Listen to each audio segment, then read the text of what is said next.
what you need in the building, what's happening, people.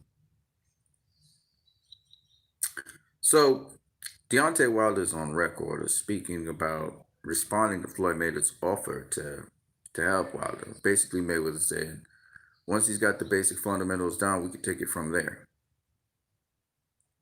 When he was offering to help Deontay Wilder with his game. And for those who don't know, Anthony Joshua went and visited the Mayweather camp, Mayweather gym, and he watched Floyd, work the jab, etc.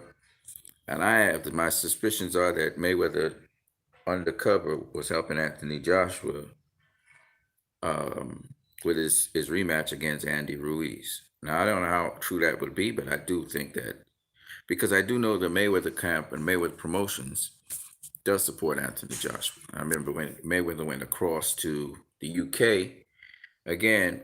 Anthony Joshua was having his stuff, and Mayweather was right there with him. So I do think that Mayweather supports Anthony Joshua. However, as we have seen with Mayweather training fighters, Mayweather was training Devin Haney. The hell? Mayweather was training Devin Haney, you know, showed almost indiscrimination in terms of who he was going to train. He was training Devin Haney, and then his own fighter, Javante Tank Davis, who he'd also offered his services to in Las Vegas to train. Um, he was feeling a howl about Floyd training Devin Haney. And Floyd was like, didn't say much. He just said, I'm not going to be in a dispute between Tank and Devin Haney. They're young guys coming up, and I'm just here to help out fighters. And Tank took it personally, as if, Floyd was flying in his face. And I think Deontay Wilder is doing the very same thing. I think Deontay Wilder is taking this too personally. Floyd has shown that he's willing to train anyone right at this point in time. He's willing to put all his resources, all his staff behind a fighter. Once he's training you, he's backing you, and that's it. All the past things that he may have said, or the wagers and bets. Remember, Luis Ortiz was a guy that fought Deontay Wilder, and the Mayweather gym was basically they were the ones that was training Ortiz. Okay, so I understand where Deontay Wilder is kind of coming from. I think once or twice Mayweather even said some pretty poor things about Deontay Wilder. I remember it very, very well. you know, speaking down about him.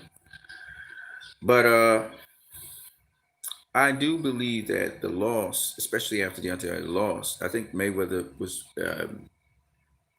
you know, I've seen him retract statements. I've seen him say some very bad things about Andre Ward, for example, and his coach, Virgil Hunter, and then retract the statements and say, you know what, I was wrong about these people. I was wrong about Andre Ward. I was wrong about Virgil Hunter, and he apologized for it. So I've seen him retract statements, and I think that in the case of Wilder, I do seriously think he has a lot to offer, and I think that Deontay Wilder, again, like Tank, he's reacting a similar way and not understanding Mayweather means every single word about what he's saying.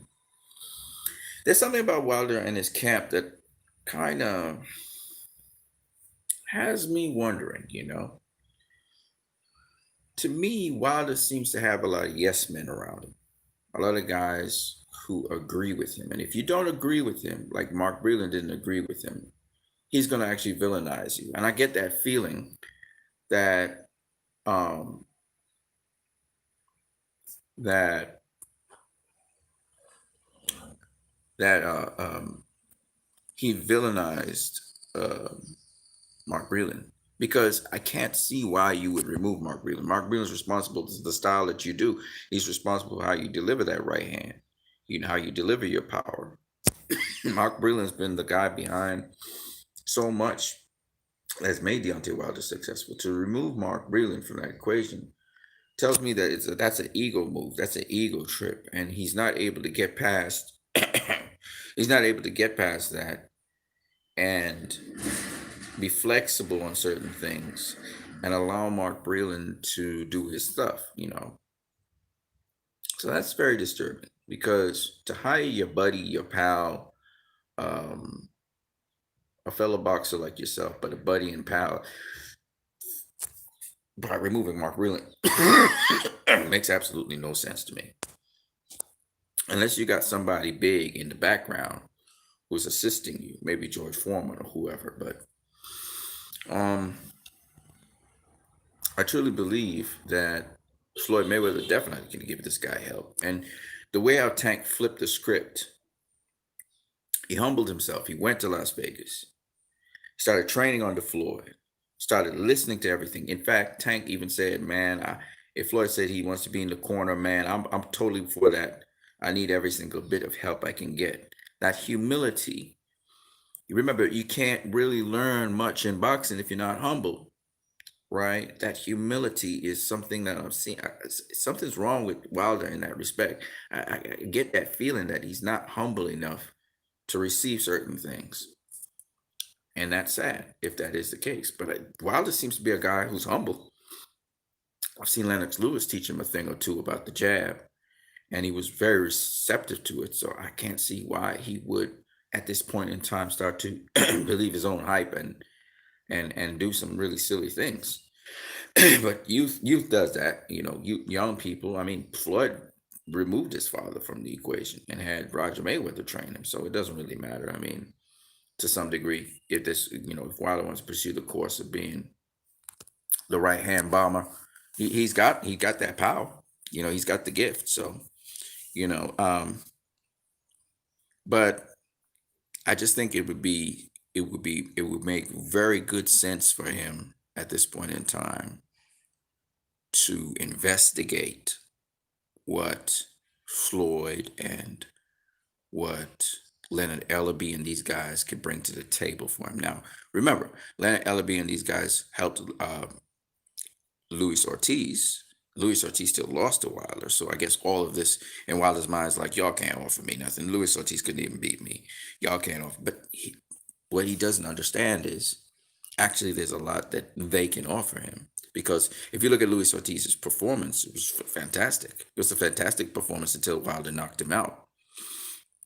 So Luis Ortiz improved from the previous fight where he was hurt a couple of times with Wilder to now really being a threat throughout the fight. And so Wilder should really keep that in the back of his mind, because is he improving as a fighter? Is he improving as a boxer as he should?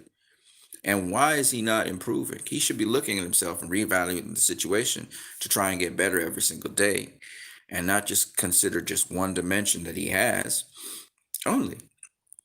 And obviously you want to improve that one dimension, but you want to bring your boxing IQ even higher.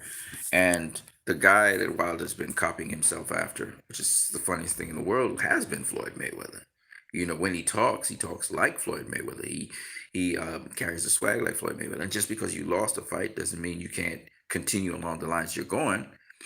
And obviously, and I kind of like Floyd Mayweather dissing you. Really, it can hurt, but you got to get over your emotions. Like try to explain to people, sometimes emotions keep you back from progressing forward. And one of the best guys who really has a big, a high percentage strike rate is Floyd. He gives people advice, and if you reject the advice, that's on you. Okay, you don't have to live Floyd's lifestyle, but the one certain principles and precepts that you follow in your career, and that's the thing with Tank. I've seen the maturity of Tank. I've seen the level-headedness of Tank. He doesn't live the life that Floyd lives, but he doesn't really practice and do his routines the same way as Floyd. But there's certain precepts he can take: staying ready all the time, staying on weight all the time, applying yourself all the time to the sport, dedicating yourself to the sport all the time. And Mayweather showing him the ways how you can make weight safely and those kinds of things. I think that's what Mayweather kind of brought to the table for Tank, as well as keeping your composure throughout the fight, and seeing things properly. And Wilder does keep his composure, don't get me wrong, but I feel Floyd can give him these little things. And just as how he should listen to George Foreman, and George Foreman can give him little nuggets, I think he should go the same way how the young Wilder was hungry for knowledge. He should go and tap tap into Floyd's mind. You don't turn down these guys when they offer. You see if they're right or they're not right. But you go to get that knowledge because you must never stop learning in boxing. And telling people about energies and how the guy's energy look, dude, you need to get what he has. You will never fight Floyd, but one thing you can get from him is his knowledge. You know, and Wilder has to be able to understand this because he's capping himself right now by having Malik Scott as your trainer. Mark Breland has nothing else to offer you. You are you serious? I would tap Mark Breland's mind just for his information, what he knows. I would tap his head. Tyson Fury just beat me in a way that Tyson Fury just beat me in a way I didn't expect him to beat me. In a way I wasn't prepared for because I was all up in my head. I was all drunk with my power. That's the major reason why Wilder lost to Tyson Fury. We could talk about all the stuff in the gloves and all of that. Let's say Tyson Fury didn't have those gloves and stuff. And he was still walking to Wilder and hitting him with body punches. What was Wilder going to do? What was he going to do? And weigh him down with his body. He might not have spectacularly knocked out Wilder, but he definitely would have had a tactical advantage with the tactics he was using. And this is something we keep on overlooking and Wilder keeps on overlooking because he thinks he doesn't have to change anything to deal with Tyson Fury. And he better change something because we saw what happened at the end of the 12th round in the first fight. Let's not ignore that. Let's not behave like that didn't happen. And Tyson Fury just continued from that 12th round into this fight. And no matter how you look at it, how you slice it or dice it, Wilder didn't expect Fury to come to him like that. And that's why he was off put. That's why he was off balance. That's one of the major reasons. Tyson Fury was telling him all the time, but he did not buy it. Okay? And a lot of his lead rights, Tyson Fury blocked with his jab, with his hand. So Wilder wasn't hitting him flush with anything. Okay? And he was much heavier than Wilder. So no matter how you look at it, slice it, or dice it, that's why, me personally, I don't like making excuses after a fight. If I got my ass whooped, I got my ass whooped. If I get a second chance to come at you, I'm going to come at you hard. And I'm going to make sure I fix the mistakes that I had. I don't get that sense from Wilder. I don't get that humility. See, that's the thing. Humility goes a long way in sports. Humility. Can't let your ego get too high. Then you got to get it in check. Okay, so I'll give you examples of guys who were humble. AJ, Reggie Sprogray. Reggie Sprogray, even though we could make a case that Reggie Sprogray won that fight because it was a close fight. It could go either way. Even so, what I loved about Reggie Sprogray was he gave Josh Taylor his credit. Even though he felt he won the fight, he said, "You the better man tonight. You the better man tonight." So Reggie Sprogray could work on his game. And no matter what he feels personally in his mind that he won that fight, he's working on his game to make sure it's clear. And he looked at his mistakes. He looked at his errors. He's always going to progress. He's always going to do well. Okay? Even though he missed weight, which Reggie Sprogray, you shouldn't be missing weight, bro. Come on, man. But it is what it is. Now, with respect to Anthony Joshua, zero excuses. To this day, he has made no excuses for why Andy Ruiz beat him the first time. Everybody's saying things about he have a chin and blah, blah, blah, but you've never seen that from Anthony Joshua. Not once. He's never made an excuse. He made the necessary adjustments. He listened to what people were saying around him. He went with his team, but he made the necessary adjustments to his game. He got the outside help he needed to get from the people who knew how to do things. And he outboxed Andy Ruiz. I mean, completely outboxed him. Such that Andy Ruiz came up with excuses. A guy who we didn't expect to come up with excuses came up with excuses. right? Now, why this is important, and I actually did a post on a Facebook group, and I was saying, why is it bad for boxers to make excuses after a loss? I'm not saying you make excuses after a win, but after a loss. And we're going to talk about Teofimo Lopez and Lomachenko in a minute. It's bad because when you lose and you start talking about all the stuff that went on, you wasn't saying that before the fight. You wasn't saying that during the fight. You didn't come in and announce in the ring, hey man, listen. Man, I feel lackluster. I feel flat. I don't know what's going on. My suit seems to be too heavy. You didn't say that before the fight. You didn't say it during the fight. You didn't comment on the corners of the fight while the fight was going on. So why are you making excuses now that the fight is over? That looks weak. Now, if the fans make excuses for you, fine. But even then, it looks weak. So we see the WBC representative, the PR person for the WBC, started talking about this gloves thing after Tank beat Leo. It makes the WBC look terrible. Very bad image. We see Lomachenko. He can't congratulate Teofimo Lopez after losing. So he starts making excuses. And one of his excuses is, man, I had a damaged shoulder. And now, several weeks after the fact, we see Teofimo getting an operation for a fractured toe, a fractured foot. There's a hairline fracture in his foot. Okay? Why? He had it in training. But fighters don't talk about that. A lot of them go to the hospital after for injuries, nagging injuries, particularly rotator cuff injuries or fractures in the hand. They have injuries in broken hands or broken shoulders. They don't talk about this stuff. Some of them have back injuries, right?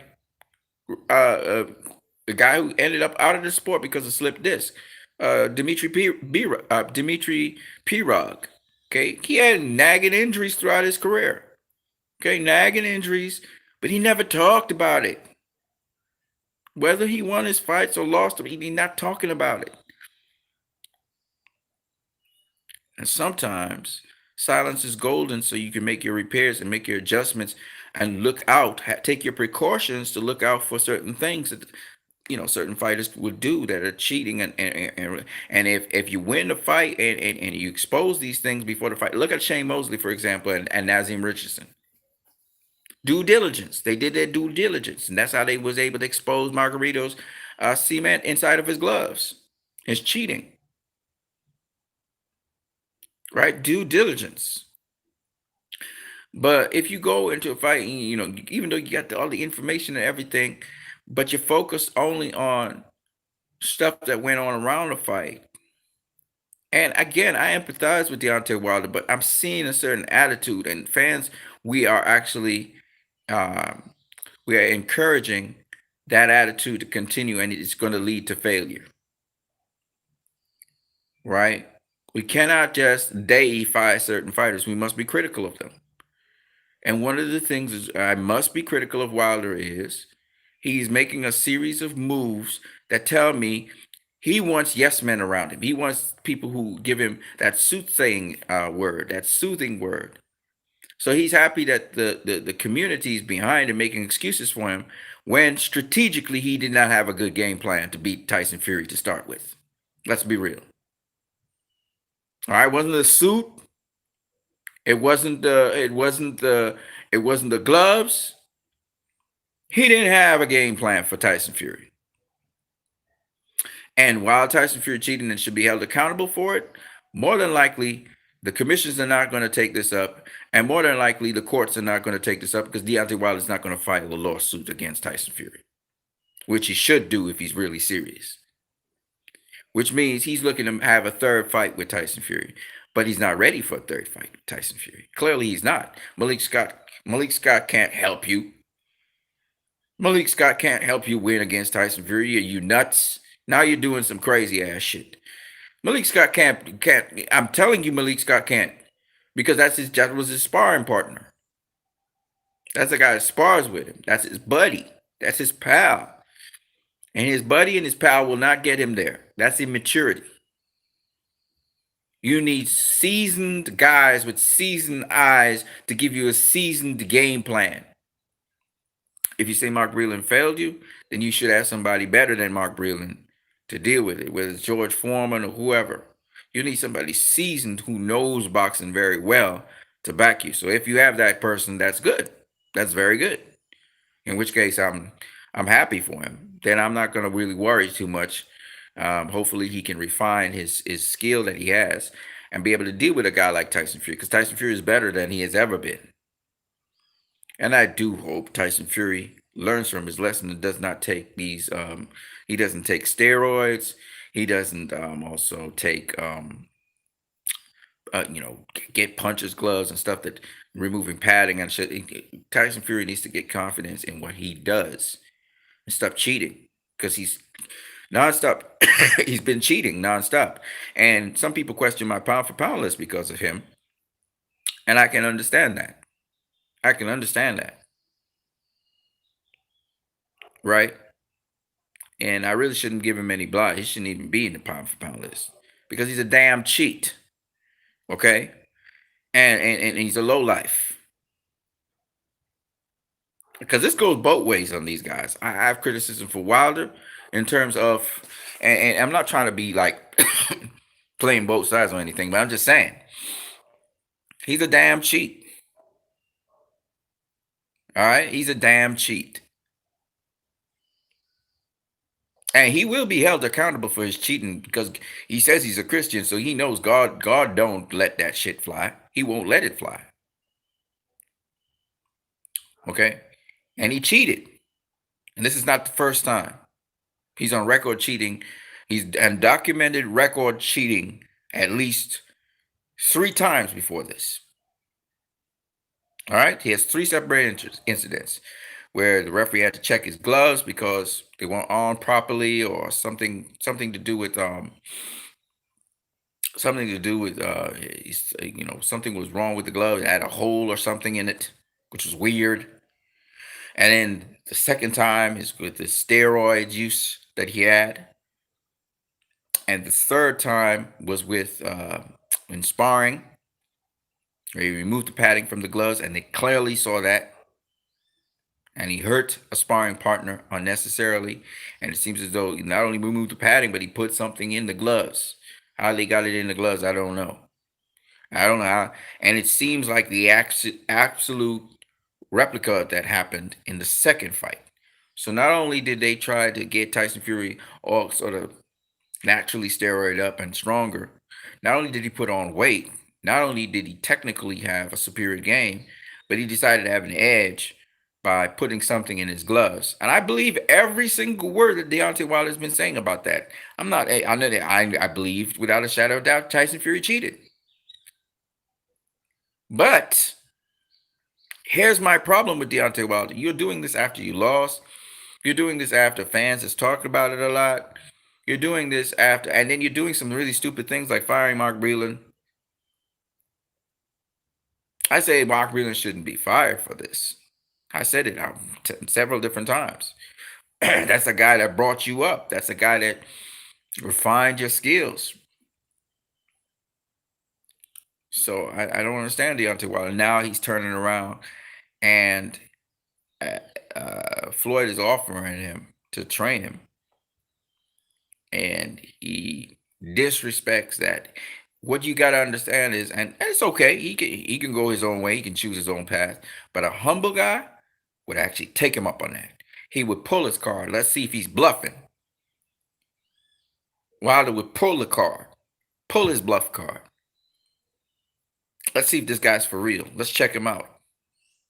And nothing to lose by doing that, because you got Malik Scott. Who the fuck is Malik Scott? Might be a great trainer.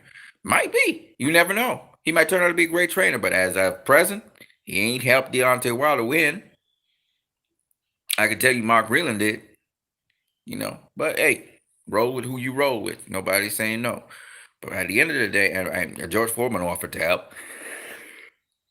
So, and Foreman's perfect guy to do that, because Foreman literally has a style Very much he did. In fact, Deontay Wilder's kind of borrowed some things off of George Foreman's game plan. And of course, Wilder and this camp would know better what, who to go with and stuff. So he probably has his great squad. And regardless of whether he faces Tyson Fury or not next, I definitely think he's a threat to every heavyweight out there, including Tyson Fury. Okay? Don't get it wrong. But my thing is, why would you refuse help at any point? You can always find out if you're wasting your time or not by just spending time with that person, and then you will know if they full of shit or not, right? But god damn, I pick his head. I would pick this man. I would pick the snot out of Floyd's brain. I would try to pick the snot out of his brain. You kidding me? And I know Wilder, he has Lennox Lewis in his corner. I'm sure Lennox Lewis would also assist him in the shadows. Lewis is a guy that really respects Wilder and so on.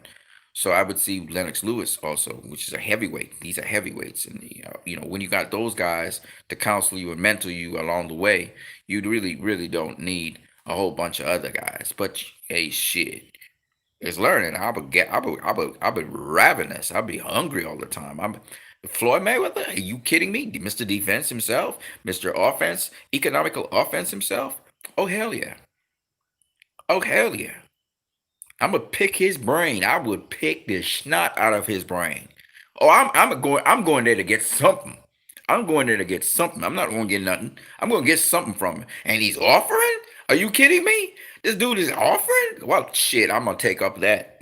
I'm going to take that up because I need to have all these greats on my resume to know that I've personally been trained by all these greats. I'm going to take that. I'm going to take that.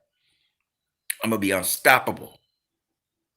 Who says I can't be TBE? I might be TBE. I might replace him. Yeah, I got one loss on my record, but that's okay. If I avenge that loss, you know what I mean? Lennox Lewis did it. Lennox Lewis avenged his losses. You see what I'm saying? So Deontay can pull that up, but you got to be humble, man. You got to be humble. You got to be able to think about it, digest the information properly, and deal with it. Yeah, okay. Floyd supports Anthony Joshua. We know this. Okay, we know this, and we know in the background there's a lot of boxers supporting other boxers and helping out other boxers, so they know a lot more than we do in the background. So that's why Wilder probably his information. He knows his information. You know, but I think he's misjudging this one. I think this is a call where Mayweather, I don't care who you got training you. You could have George Foreman and Lennox Lewis and Ernie Schaefer's and a lot of other guys helping you out, but you want to also have Mayweather helping you out. You do because he will give you something. He will give you something so invaluable that it's a simple little thing, just one simple little thing that could tilt that fight in your favor.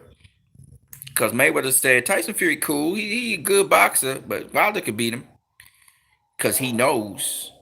Mayweather could just look at the fighter and know what it is that they susceptible to, and we all know Tyson Fury is susceptible to certain things. All right, he's susceptible to certain things, and even Asbury was breaking down a couple of things about Tyson Fury, you know. But suffice it to say that I don't really see Wilder trying to diss for this, and he don't understand. You know, when you look at a guy that can give you so much, bring so much to the table, not just the exposure, but literally technically from a boxing perspective, he can speak a language you understand and give you something to work on. One thing. He could give you one thing to work on. And that can improve your boxing game so much. But you got to know what that thing is, and you don't have to go on this circus trip with him in his personal life, but you do need to listen to some of the gems he could fine tweak you on, because he could size you up real quick and give you something that you really could work with for a very long time. You know what I mean? So, and of all people, man, of all people that offered to help you, Mayweather's the guy you just don't turn down. You just don't turn that dude down. You go and you find out exactly where he's at. If he's on bullshit, you see him man to man. Because all the comments Mayweather's made about Wilder, he's never said it to his face. He's never face to face had a discussion with Wilder like that about those things. And I think that and even with the Clarissa Shields incident where he slighted Clarissa Shields, which was got rather stupid um at the time. But Carissa right now, she hanging out with Floyd. Floyd hanging out with Chris. I think Floyd need to chill on that and be able to help Carissa as well. Because Carissa's again another young, undefeated fighter who could surpass him. And he shouldn't be mad about that. Because it's the next generation and they going to surpass you, Floyd. They're going to surpass you. Now you got Tank, and who's going to under your brand and your banner who might surpass you. You know Devin Haney might surpass you. You don't already know that, and you know Carissa might surpass you. You know just because they're undefeated right now and stuff. And does that mean Deontay can't surpass you? Oh, fuck yes, he can surpass you. Yeah, he would lose, so he won't be an undefeated fighter. You may have that over him, but he might surpass you in terms of resume, how many people he faced, how many great names, how many great heavyweights he faced and dominated. So, I mean, there's still the potential for Canelo to surpass him if Canelo would stop being stupid and really taking on the fights, because it's always about who you face, who you beat. And you know, that's what makes it what it is. So far, 14 world champions. He can easily have how many more? We got in 168 and 160. He's got two extra champions. All right, you got Andre Charlo, and then at 168 he's got four. You got Saunders, Plant, uh, and and Smith. Three more. That's five more champions he could add to his resume. That's 19 world champions he could face. All right, and then of course at 175 it's got BDBF and Bivol. That's 21 world champions right there, right? And let's say some more guys come into the division, do more things. Before his career is over, he could have 24, 25 world champions. You know, beat 23 or 24 of them, and that surpasses Floyd in terms of names. And why is it these young guns don't understand this? Why is these young guns don't realize stop playing fucking games and get to work and you'll make money that way? Right? He cost his own money because he was trying to get these not so interesting fights that nobody cares about. Right? So that is why I don't understand Canelo. I don't understand all these other guys trying to get the Mayweather blueprint, but they don't understand the Mayweather blueprint. Mayweather wasn't running from the fire. Mayweather wasn't ducking and dodging fighters. They were ducking and dodging him. The only fighters that Floyd did not face, right, was Paul Williams and Antonio Margarito. Damn two guys. He didn't face them. You remember, because Floyd campaigns at welterweight. He's faced Miguel Cotto. He's faced Shane Mosley. He's faced Manny Pacquiao. He's faced Zab Judah. Okay? Them was the hot names that he had to face at welterweight. Okay? He faced his contemporaries, in other words. I think Canelo needs to face his contemporaries. At least four of them. He's got two so far. Danny Jacobs, and he got Erislandy Lara. He had Austin Trout too. But he could surpass Floyd. He could go Charlo, Andre, Saunders, all those weeks contemporaries. Then you got the younger guys like Plant and Smith, BWF and Bevo. He could do some things. He could do some numbers. Definitely surpass Ward. He could surpass all them other guys and get some potential Hall of Famers in his. But it's up to him. You got to be able to realize, hey, this is about your legacy. You say you're talking about legacy, but this is your legacy. You got to get some names on there. You got to get some names on there and get it moving. You know, stay busy fighting. That could be one of the three fights you have per year. You have three fights per year and sort the shit out. But Canelo, like I said before, I don't know. They think the Mayweather model is ducking guys. It's not ducking guys. It never has been. He's not a cherry picker. He's not a ducker. You know. So this is what I got to say about that. And I feel like Deontay Wilder, it's in his best interest to um, if somebody make an offer to you, you can't know if it's fake love or not if you don't test it.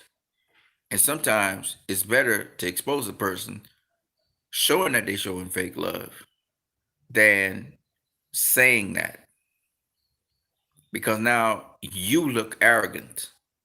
You look like you don't want to get no help from nobody. That's what he exposed, and he doesn't even realize it. And for his fans who are just like diehard fans, just blindly following him, they're gonna embrace that because they're yes men. But if you're not a yes man, you're gonna challenge what he said. You're gonna challenge what he said and say, "Hey, dude, you're being very egotistical now. You know, you have to make changes in your fight against Tyson Fury, and you need to be more diligent. Your trainer got sacked. The real reason why Wilder sacked his trainer, Mark Breland, is because Mark Breland stopped the fight. And he has so much arrogance because Mark Breland stopped the fight when he had mandated that nobody should stop the fight. Hey, man, you're not in control of people all the time. And you're not Lord and God over people. So you sack Mark Breland for Malik Scott. Like, seriously? Like Malik Scott, your buddy? Your sparring partner? You're gonna put your buddy in there? You're gonna go the nepotistic route? You're gonna have a Napoleon complex? If Wilder's thinking about what he's doing, he realized those are wrong moves. You know, you're going with who sings the best tune. We don't have time for that, bro. This is the pros. And people are going to tell you some hard stuff you don't want to hear. And he knows if he goes into Mayweather's camp and Mayweather's talking to him, Mayweather's going to tell him like a brother. He going to tell him straight. He going to tell him stuff he don't want to hear. You know, Mayweather did that to Tank. He said this is unprofessional. He told Tank straight to his face, "Hey, you being unprofessional with this weight thing." He told him straight to his face. And Coach Calvin was like, each of them got their little flaws and stuff. And Coach Calvin, of course, knowing Tank very well, he's trying to work to help the kid up. But Floyd just hit him with the way he didn't want. And Wilder knows Floyd ain't gonna miss words with him, but he would come out better. He would come out better for it, you know. And Wilder don't want to be talked to like that. I could see that's the reason why he said that. He actually afraid to take up that offer by Floyd.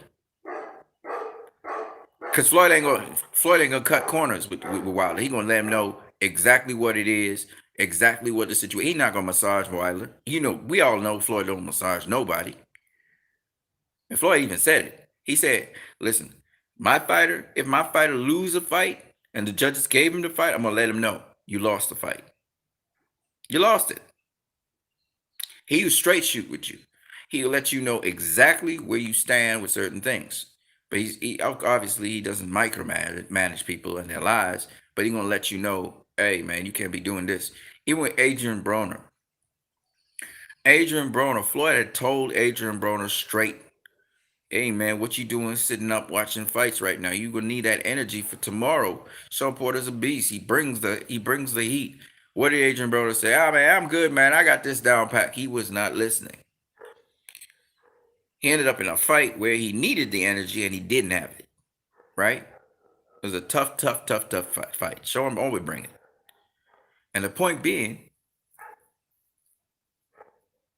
Adrian Broner, at critical points in time, did not listen to Floyd Mayweather. At critical points in time, he didn't listen to Floyd. And Tank almost fell into that same category. He almost fell for that same thing. Tank was a successful fighter before he saw Floyd. Successful.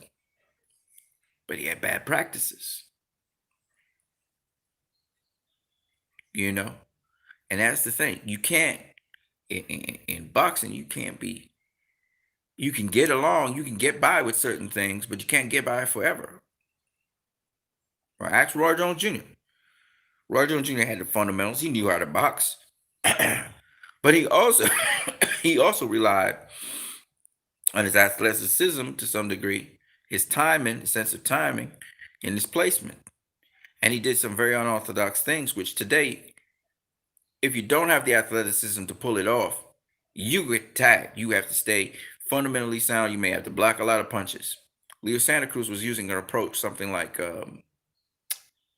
Roy and Floyd. He was circling Tank, going to Tank's right. He was circling to the left too, but he was going to Tank's left. Sorry, he was circling right, right, and it works. Okay, it works, but you gotta watch it what angles you're coming at with the southpaw, and he was tagging up Tank pretty good. Okay, the point being anyway that and Leo has good athleticism. He has good. He's good, all around very good fighter. Great fighter actually. But the point is, not everybody can pull that off, circling to the right. Okay, because it calls for certain, and similarly with Roy. Now, but Roy had the fundamentals. A lot of people don't realize this. Roy had the fundamentals, but he also resorted to other things outside of the fundamentals, which made him exceptional. And yes, his physical ability, made certain things possible. His legs, particularly, he was more of a leg fighter, as Floyd said, and Muhammad Ali. And when his legs started going, and his legs was going because the breakdown was in his legs. Okay, the deterioration of his legs, he had less of that explosive quickness and so on, and he had to depend more on his fundamentals, and he had not gone back to his fundamentals like that for a long time. His jab, particularly, and that's when he needed his jab. It's not that he didn't have a jab; he just didn't go back to it like he's supposed to have, because he wasn't practicing it for a very, very long time in his routines. And in this fight against Mike Tyson, his jab is going to be a critical part of the equation, not just his combinations, and it will be how he cuts his angles. That is to say, how he pivots. That will make a big difference in the fight. Roy is doing all these runnings and stuff on his feet. I don't think that's necessarily a smart thing to do. I think a smarter thing to do would be probably swim and use the feet to work out the feet on swimming, probably riding a bike riding, less wear and tear on your feet, and try to preserve his feet instead of wearing them down for a fight with Mike Tyson, because I don't think that's a good idea to go jugging. Okay, it's just a dumb idea. If you got bad feet, why are you putting pressure on him? I know he's mentally strong and everything, but he's not going to have feet after the fight. You know what I mean? If you work them up, but I would suggest to Roy, if you can get those, the military has these kinds of shock things that you could put in on your knees that'll absorb some of the shock on your knees. If you could get that stuff, it's like an exoskeleton thing. It's great because now you don't have to put all the weight down. The machine kind of calculates the weight and the pressure on your knees. That's something that he could do. Or if he wants to, he can go get um, some chiropractic work done on his knees. If it's just the tissue in between the knees, the soft tissue, the cartilage and stuff that's been worn down and worn out a lot, then he has to use methods to grow the cartilage. There's certain things you can use in your diet that will grow back the cartilage and stop the wear and tear on them. But quite frankly, I think that putting all that work on your knees, you should preserve your knees for the fight. And swimming is really good, and riding, cycling, those are really good for the knees. And just preserve your knees, because why would you go wearing out your knees when you got to face Mike Tyson? If you got to use your feet at least to pivot and stuff, why wear them out? Don't wear them out. That's the weakest part of you. So you want to keep that, preserve that for the fight. You won't need to move all that excessively. You only need to move as much as you need to move that your opponent is moving. If your opponent's moving a certain amount, then you have to move a certain amount. And it doesn't mean that you have to particularly move away from your opponent. Maybe you need to close the distance and move into your opponent and smother them, right? Smother some of those punches, like Holyfield did, and to some degree what you know uh, um, Buster did, right? Sometimes you just need to clash with the dude and just stay on the inside. Make sure you're physically strong on the inside, you know, and try to get the lower ground when you're in the clinch so he doesn't maneuver out of that and hit you with something. So that's what Roy needs to do. Because fighting in the pocket's a beautiful thing. When you know angles really well, you can fight in the pocket and not get hit by the punches that really count. The real the real counting punches that Tyson wants to put on you, and his combinations, his uppercuts and his right hooks or his jab. You could avoid that stuff by how you change the angle of approach. You know, change the but don't snap back. See, the danger in it is to snap back at the wrong time. But Roy knows how to do this, and I think he knows angles. Hopefully, he's not trying to throw a host of the combinations to keep Tyson off of him. He's gonna get caught in between that. But if he uses the jab um, and respects distance, if Tyson's going 2 steps forward, you got to take 2 steps backward on the pivot. Tyson will try to cut the corner. You got to change directions on him. This kind of thing. So he goes down the wrong line, a la what Andy Ruiz ended up doing. Sometimes you go in and out the range, Mike Tyson's range, because he's an inside fighter, mid-range fighter. You go inside out the range, and he just master box his ass. You know, no big set of footwork, no big set of movement, no set of running and skipping and all that shit. Because if you're gonna play the game of tag, Tyson's gonna catch you. You're gonna be it, and he's gonna get you. But if you're measured, if you're composed, if you are doing strategic things with your feet and your hands, he's not going to touch you. He's not going to touch you. You don't have to make all this excessive movement. That's what a lot of guys do, and they get flustered and stuff. And you don't need to do all that. Stay calm in the midst of the storm. You're going to handle it. Composure. That's the key in fighting. And Roy was an exciting fighter, so sometimes he's not as composed as he should be. But keep your composure, and your speed will come, and your power will come, and everything. And yeah, Mike's coming to you like a bull, but you're going to tame that bull. You can punish that bull.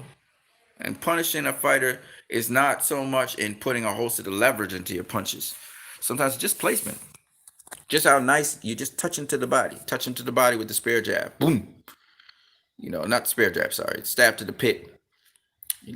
Jab to the pit, and that's it. Jab to the pit, and as he sets up, loads up to come at you, jab to the pit, make him reset. Just these simple things in boxing. Yeah, Roy, he's the matador. He should know how to do because he's got all this experience.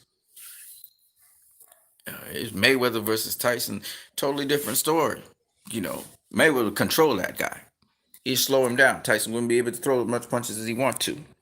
Because Mayweather, from the get-go, would be like, I ain't afraid of you. You ain't showing me nothing. And I'm gonna stop your ass. You know. That was Mayweather. He would control you. And Roy's behaving like, he's taking Tyson very, very seriously. But he feels like his feet are gonna let him down, and his feet are not gonna let you down. It's not boxing's not something where you got to move all around the ring and all this stuff. If you ever watched Floyd fight, you don't have to move all around the ring. You don't have to do all this excessive movement.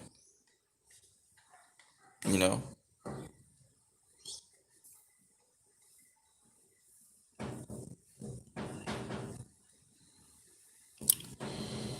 So a lot of people predict Mike Tyson's gonna knock out Roy Jones Jr. And it makes sense because Roy's been dropped and stopped before and stuff. But I think Roy's gonna be up to the task and he's gonna really work hard to make sure he doesn't get destroyed. But I can't guarantee that he won't get destroyed. I ain't gonna do that not after the Leo fight with Tank. We'll see though. What you need in the building, I'm gonna catch you guys later. Peace.